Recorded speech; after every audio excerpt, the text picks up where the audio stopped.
The night was darker than it should have been, the kind of black that pressed against the windows and made you feel watched. I was wiping down the last counter in the diner, waiting for the clock to crawl past midnight, when headlights cut across the empty street. A taxi screeched to a stop, throwing light through the rain-streaked glass. I barely looked up this late. People didn't usually stop here. But when the back door opened, she stumbled out.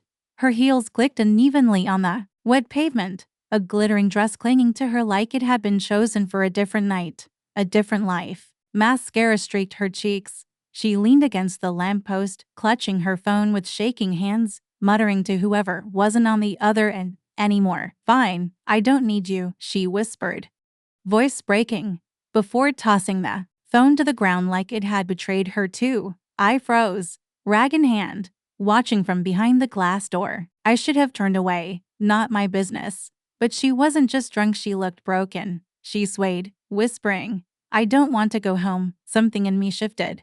I knew that tone. I'd heard it in my own voice years ago, when my wife left me with a newborn and no answers. Before I realized it, I was outside, rain soaking through my work shirt. "You okay?" I asked. She lifted her head, eyes wide and glassy, blue under the neon glow. "No," she whispered.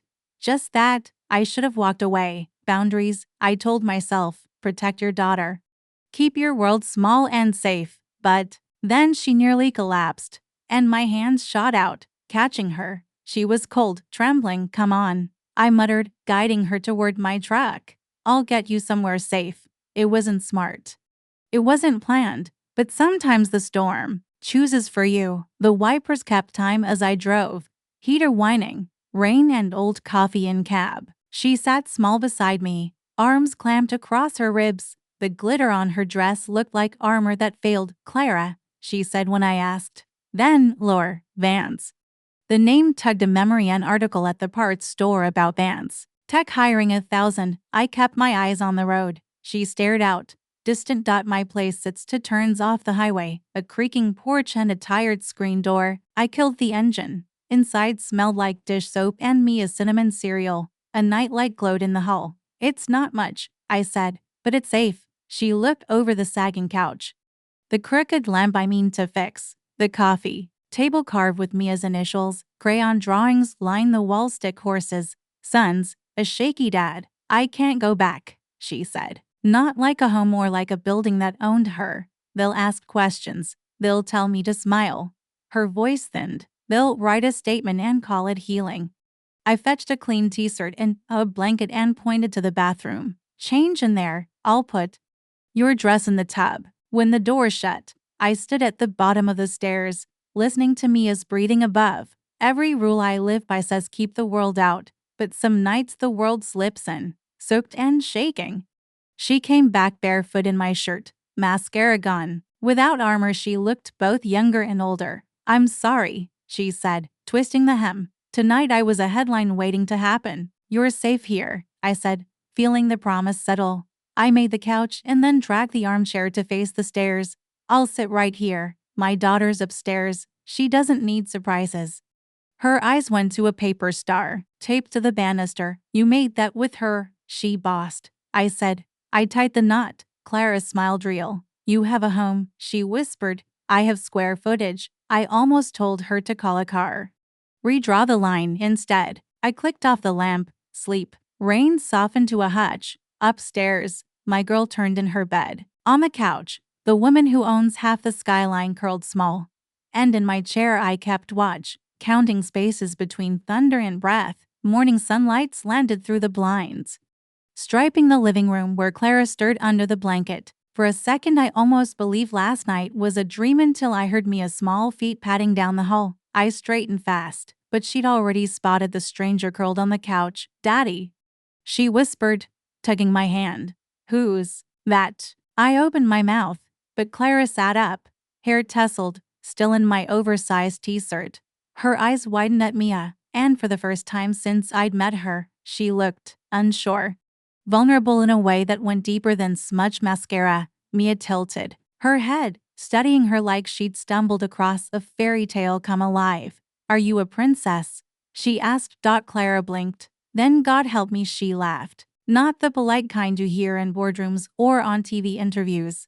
This was soft, broken, real. She touched her chest, still smiling. I don't think so. To me, you look like one, Mia said simply, climbing into my lap with all the authority of an 8-year-old. But your crown must be invisible, Claire's eyes shone. She whispered, invisible crown. I like that. I should have shut it down, kept the distance. But I sat frozen, caught in the warmth spreading between my daughter and this stranger who wasn't supposed to matter. Clara glanced round at the cereal boxes on the counter, the chipped mugs, the little drawings taped to the fridge. Her hand brushed one Mia and me, stick figures holding hands. She's lucky, Clara said, voice quiet, almost reverent, to have you. Something in her tone made me shift uncomfortably. Compliments from women like her usually came wrapped in hidden hooks, but her eyes were steady, wet at the edges. You're rare, she said suddenly, as if she couldn't hold it back. A real father. Do you know how hard that is to find? Her words landed heavier than they should. I searched her face, wondering what scars she carried under that polished armor.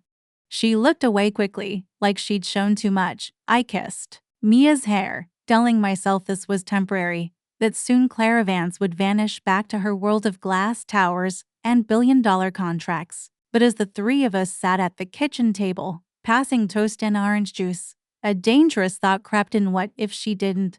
She came back the next afternoon, sunglasses failing to hide the face everyone knows. She took the corner booth, quiet, hands wrapped around black coffee, a hoarse thank you. All week she kept appearing like weather, at the garage with a breakfast bag, at the park where Mia drew her a chalk crown and tried hopscotch, evenings on my tailgate as the sky burned. She didn't ask for anything, just showed up. One sunset, feet swinging, she said, my office looks over 3 states. I've never seen this. She meant the field gone gold, gnats in the light. Mia's laugh. Why here? I asked. Why me? Because you look at me like a person, she said. Not a press release. Not a problem to fix. I told her about lines round Mia, round my house, round the small life we keep steady. She nodded. I won't cross them. I won't buy you. I just want real settled like a tool I knew. It felt earned, not borrowed. Okay. Then we start. Small, breakfast sometimes, park sometimes, honesty always. Her smile wasn't dazzling, just relieved. I drove her home, watched her go in alone, invisible crown catching lobby light. Back home the paper star rustled as I kissed Mia good night. The storm still hovered. I wasn't on the porch anymore. I opened the door an inch and let the weather in.